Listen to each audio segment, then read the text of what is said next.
Fala investidor global, nesse vídeo a gente vai verificar aqui sobre eventos que acabaram acontecendo aqui no mercado brasileiro e também no mercado americano, para a gente poder ter um panorama geral do que tem acontecido e como que isso acaba impactando os teus investimentos. Se você não me conhece ainda, eu sou o Felipe Guimarães, seu consultor de investimentos de confiança, cara. Então já se inscreve aqui no canal e ativa a notificação para ficar sempre bem informado.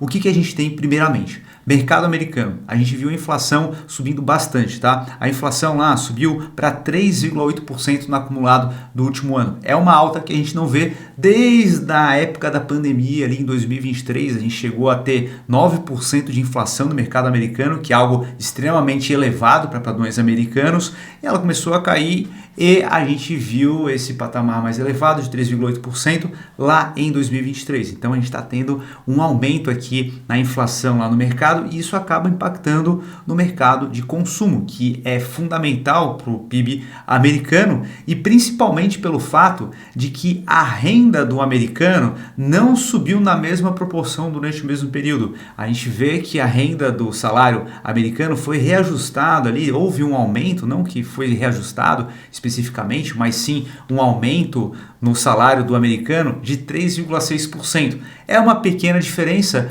mas isso acaba gerando um impacto na vida do americano. Ele está ficando mais pobre, a renda dele compra menos coisas. E a maior parte da onde veio essa inflação é muito por conta da guerra que a gente está tendo dos Estados Unidos com o Irã, que acaba impactando toda a demanda de petróleo a nível global, e isso impacta principalmente o transporte, né? O custo dos combustíveis ficaram mais caros, a viagem também ficou mais cara, a gente percebe que as passagens aéreas ficaram numa média de 20% mais caras no último ano. Agora sobre a empresa americana que é negociada na Bolsa de Valores lá de fora, que é a MicroStrategy, mudou de nome para Strategy, do Michael Saylor, que é um entusiasta de Bitcoin, né? Ele acabou utilizando a empresa dele, que era uma empresa de software mediana, que simplesmente estava ali fazendo seu trabalho e ele começou a se empolgar bastante com Bitcoin e utilizar o caixa da empresa para comprar Bitcoin. Praticamente a empresa virou um fundo de Bitcoin, né? O resultado que o Bitcoin tem dentro da empresa é muito mais relevante do que o que a própria empresa faz hoje, né? E ele acabou começando a utilizar o caixa para comprar Bitcoin cada vez mais, secou o caixa, começou a emitir dívida para poder comprar mais Bitcoin, e isso acabou sendo inviável de continuar emitindo dívida para poder comprar o Bitcoin, porque o Bitcoin subia, os investidores ficavam empolgados e compravam cada vez mais. Aí ele teve a brilhante ideia de emitir um novo tipo de ação voltado a pagamento de dividendos, ações preferenciais. Aqui no Brasil a gente tem esse tipo de ação, né? A gente tem as ordinárias e as preferenciais. Ordinárias é aquela mesma ação que os controladores acabam tendo, tem direito a voto, e as preferenciais dão direito a receber mais dividendos, digamos assim. E lá fora a mesma coisa, ele acabou emitindo esse tipo de papel para o mercado. Então, quando ele queria comprar mais bitcoins, ele emite mais ações ao mercado, os investidores compram essas novas ações com a promessa de receber dividendos. E com esse recurso, ele vai comprando mais bitcoin, bitcoin continua subindo, o mercado continua empolgado, e caso ele queira comprar mais bitcoins, ele emite mais papéis que o mercado compra e assim por diante. Agora ele está sendo acusado por um economista chamado Peter Schiff por um esquema Ponzi, né? Porque ele argumenta que esse modelo ele só se sustenta se o Bitcoin continuar sendo relevante, porque a partir do momento que o Bitcoin não seja mais relevante ou perca valor de mercado, isso desincentiva o investidor a comprar novas emissões dessas ações preferenciais. E isso faria com que ele não conseguisse sustentar os dividendos que ele promete pagar, tendo em vista que a empresa, o caixa operacional que ela gera de caixa com o modelo tradicional, simplesmente não gera caixa suficiente para poder honrar com esse compromisso. E isso geraria um problema aqui, porque esse recurso é captado com a promessa de pagar dividendo. Ou seja, ele precisaria parar de pagar os dividendos, e isso geraria uma crise ali com aqueles ativos. Ou ele teria que vender bitcoins para poder honrar aqui com aqueles dividendos consistentes. Porém, se ele vende bitcoin, ele reduz a tese que fez com que a empresa se valorizasse. Por isso que a empresa tem caído fortemente no último ano, já caiu 54%. Conta a tua opinião agora aqui, que eu quero saber se você acha se de fato essa empresa está sendo utilizada como esquema de pirâmide ali para poder manter toda essa narrativa do Bitcoin, ficar comprando os Bitcoins, emitindo novas ações para poder gerar caixa. Conta aqui embaixo que eu quero saber o que você acha e se você tem posição na MicroStrategy. Agora vindo para o mercado brasileiro, olhando para as ações da Braskem, enquanto eu estou gravando esse vídeo aqui, ela está valorizando 29%.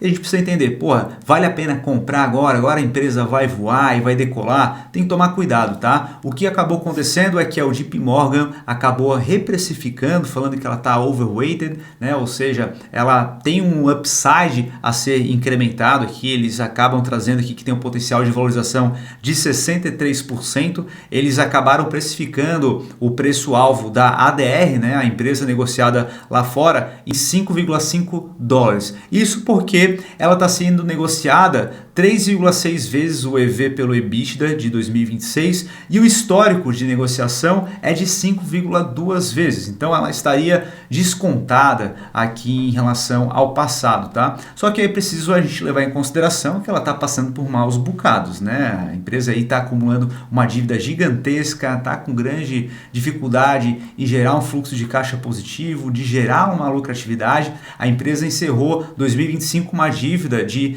7,5 bilhões de dólares. Isso aqui é uma alavancagem em relação à EBITDA dela de 14,7 vezes. Para você ter ideia, uma empresa que esteja num patamar de endividamento saudável está na casa entre 2 a 3 vezes. Acima disso já começa a ser um endividamento perigoso. E ela está aqui com 14,7 vezes. Então ela está num patamar bem perigoso aqui, tá? A gente tem a agência de rating Fitch classificando ela como classificação de risco CCC+, e o SP em CCC-, tá? Ou seja, é um risco real de default, não conseguir honrar com seus compromissos. Então, a meu ver, não faz o menor sentido você querer investir numa empresa como essa, tá? Não recomendo você investir em empresas que tenham uma boa perspectiva futura e não simplesmente alocar em empresas com essa promessa de turnaround. Por exemplo, vale muito mais a pena você investir numa empresa que tem um projeto sólido, que tem entregado bons resultados,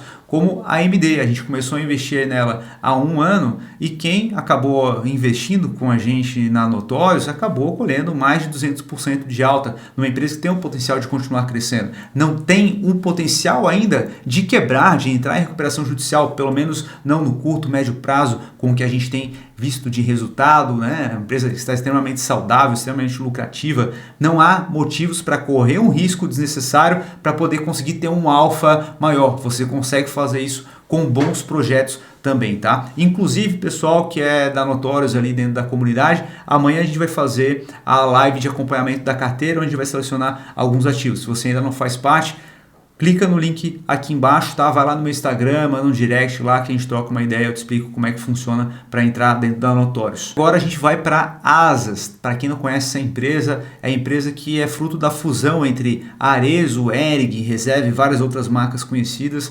E a gente percebe que quando há algum tipo de fusão como essa, é interessante porque as empresas acabam se unindo para que se gere algum tipo de sinergia e todo esse conglomerado consiga crescer mais, enxugar custos e fazer com que o negócio prospere de uma melhor maneira. Porém, não é o que tem sido feito aqui dentro, não tem acontecido isso. A gente está vendo agora que as ações estão caindo bem forte no dia de hoje, muito porque um dos principais sócios entrou com um processo contra a própria companhia, tá? Tá questionando algumas decisões que foram tomadas ali por conta de uma perda em relação ao EBITDA que foi bastante elevada, então tá questionando algumas coisas ali dentro e isso denota claramente para o mercado que a empresa está com grandes dificuldades de tocar as operações em conjunto com os sócios das outras operações. Depois que elas se uniram, o negócio não está funcionando e a gente percebe que essa briga acaba sendo ocasionada justamente por resultado. Recentemente divulgaram o resultado do último trimestre, primeiro trimestre de 2026, né?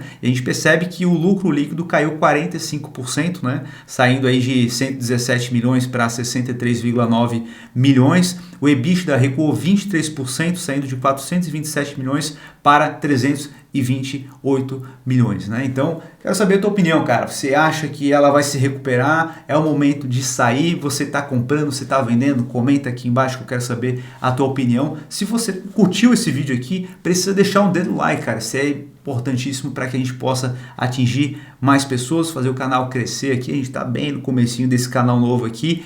E também se inscreva aqui no canal para poder fortalecer. Já ativa a notificação para ser notificado dos próximos vídeos também. E se você ainda não me acompanha lá no Instagram, clica não, né? Tá aqui em cima ali o meu Instagram, tá? Felipe CNPI, vai lá para a gente poder trocar uma ideia. Eu posto vídeos todos os dias lá também. E caso você queira a minha ajuda para te ajudar a investir melhor, o link tá aqui embaixo, tá? Clica aqui e entenda como que eu posso te ajudar a investir melhor. Fechou, meu amigo? Forte abraço, te vejo no próximo vídeo. Tchau!